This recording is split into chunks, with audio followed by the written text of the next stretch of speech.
Hey everyone, my name is James and welcome back to ChippyGaming. So another month goes by and as per tradition, we have a brand new Terraria state of the game. So as always, let's jump into it. Now, first off, I actually want to talk about the state of the game from last month.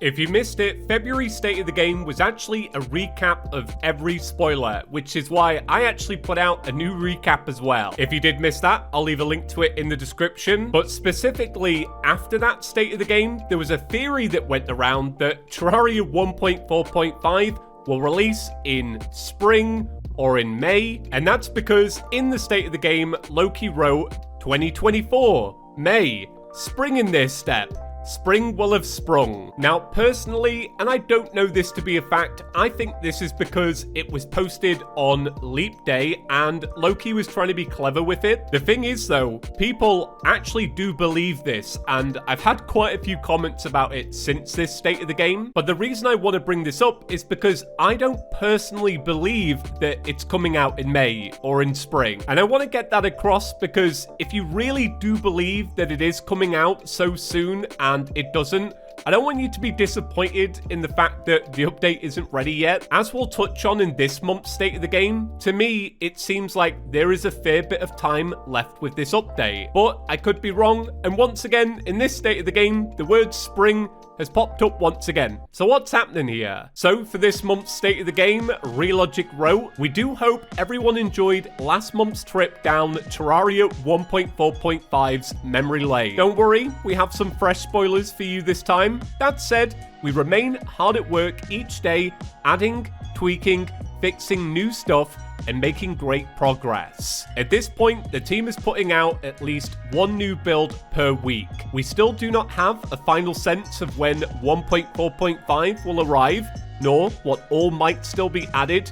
As always, the timing will be when it's ready." Now, just to expand on that with my own thoughts, as we know, this update began as a small update, but slowly over time, the scope of the update has just been increasing and increasing. Now, I might be reading into this too much, but to me, this kind of implies that that scope does not yet have a limit. And this is to say, it's not like internally they have a cutoff date.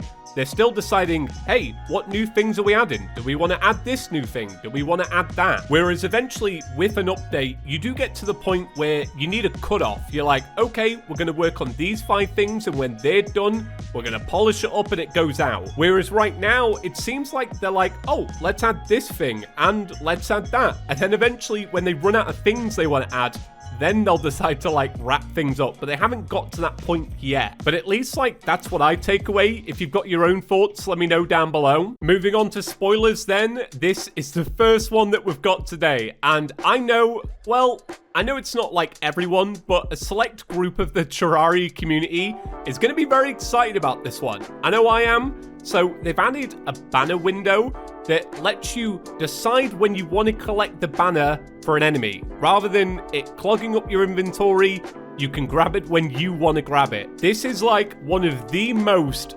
r/Terraria posts you've ever seen. Trust me when I say people have been wanting this for years. So they did write, "New menu for banners. Earned banners can now be claimed instead of dropping in the world and filling up inventory while exploring." Now, the reason why I'm so excited about this personally is because unless I'm playing legendary mode, I don't typically use banners all that much.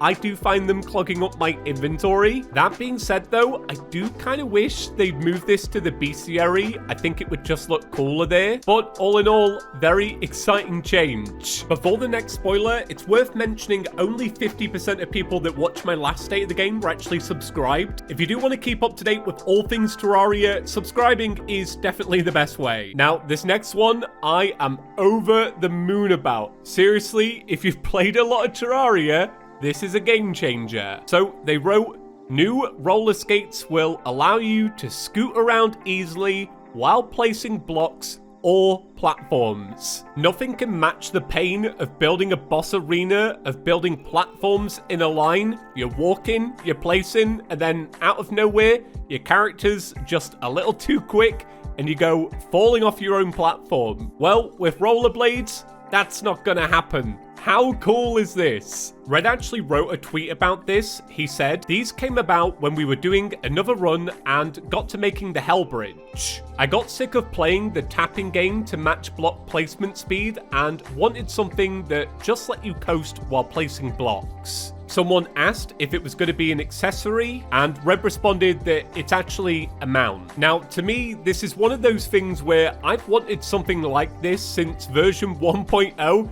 and here we are, 13 years later, we are finally getting it. Not only that, they also work with rails. This is so unnecessary, but so cool. Yeah, I absolutely love this. It's one of those things where, yeah, it's small, but to me, genuinely, it's a game changer. Now, we do have one final spoiler. Here it is. Now, you really could call this state of the game the r/Terraria state of the game, because this is one of those things that have been suggested so many times. So they wrote, "Kites no longer require players to hold them in hand in order to soar far and wide on the spring breeze." See what I mean? Spring has popped up once again. For real though, I think it's because it's actually spring. But yeah, just another spoiler that looks incredible, and for me personally, I feel like I'll actually use kites now. I'll be real, and I don't know a lot about developing games. This seems to me like one of those things where it's really small and it's really simple, but it might have actually been quite hard to program in. Now, I do have one final thing to say. Now, I'm not a master builder, so please forgive me if I've missed something here. How is it that these cloud blocks are changing color? Is it something behind them? Is it a change to the block? I genuinely don't know. If it's new, it's new. Yeah, all in all, I am absolutely thrilled about this month's State of the Game. I feel like it's the best one in ages. Now, as I mentioned at the start, I did make a spoiler recap video recently, so if you missed it, I'll leave a link to it in the description. But yeah, that does it for this month's State of the Game. I'll see you in the next one. Peace.